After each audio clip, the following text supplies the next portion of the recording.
அனைவருக்கும் வணக்கம். Welcome to our channel பொற்காலம். இன்று பங்குனி உத்திரம்.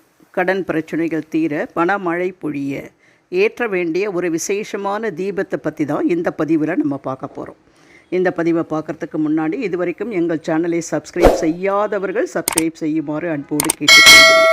எங்கள் பதிவுகளை தொடர்ந்து பார்த்து ஆதரவு கொடுக்கும் நண்பர்கள் அனைவருக்கும் மனமார்ந்த நன்றியையும் தெரிவித்துக் கொள்கிறேன். வாங்க நம்ம வீடியோக்குள்ளே போகலாம். உங்கள் பூஜை அறையில் உள்ள முருகன், வள்ளி, தெய்வயானையுடன் உள்ள முருகப்பெருமானின் படத்திற்கு மஞ்சள் குங்குமம் வைத்து செவ்வரளி பூக்களால் அலங்கரித்து 6 வெற்றிலை தீபங்கள் ஏற்றுங்கள்.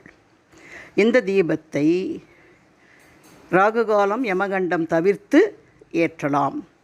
வெற்றிலை தீபத்திற்கு தேவையானவை 6 புதிய வெற்றிலைகள். அதன் காம்புகளை எடுத்துவிட்டு 5 இடங்களில் மஞ்சள் குங்குமம் வைத்து நுனிப்பகுதி உள்ளே இருக்குமாறும் மேல் பகுதி வெளியே தெரியுமாறும் ஒரு பித்தளை தட்டில் அடுக்கி அதன் மேல் 6 அகல் தீபங்களில் நெய் அல்லது நல்லெண்ணெய் ஊற்றி காம்புகளையும் சேர்த்து சிகப்பு திரி போட்டு தீபம் ஏற்றி பூக்களால் அலங்கரித்து முருகன் படத்திற்கு முன்னே வையுங்கள். பின் வேறொரு தட்டில் ஒரு கண்ணாடி கிண்ணத்தில் துவரம் பருப்பு, செவ்வாய் பகவானுக்கு அதிபதியான முருகப்பெருமானுக்குரிய துவரம் பருப்பு. கடன் பிரச்சனைகள் தீர்வதற்கு நமக்கு துணை புரிபவர் செவ்வாய் பகவான்.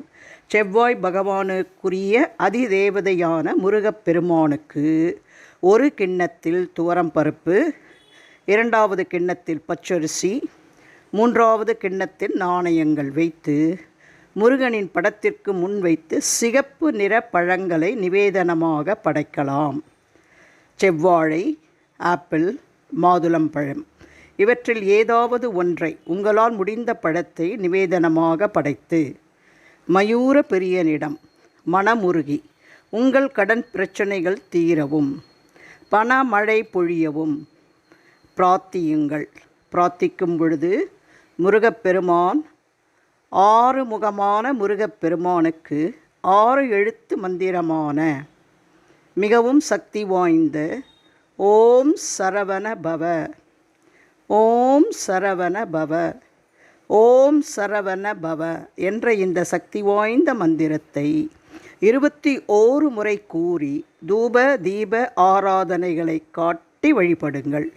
நிச்சயமாக வழிகாட்டுவார் மயூர பிரியன் என்ற நம்பிக்கையோடு இந்த தீபத்தை ஏற்றி தவறாமல் இன்று இந்த தீபத்தை ஏற்றி அனைவரும் முருகப்பெருமானை வழிபட்டு கடன் பிரச்சனைகளிலிருந்து விடுபட்டு பணவரவோடு நீங்கள் அனைவரும் செல்வ செழிப்போடு வாழ வேண்டும் என்று கேட்டுக்கொள்கிறேன். வேறு ஒரு அற்புதமான பயனுள்ள பதிவோடு உங்களை சந்திக்கும் வரை விடைபெறுகிறேன். நன்றி, வணக்கம்.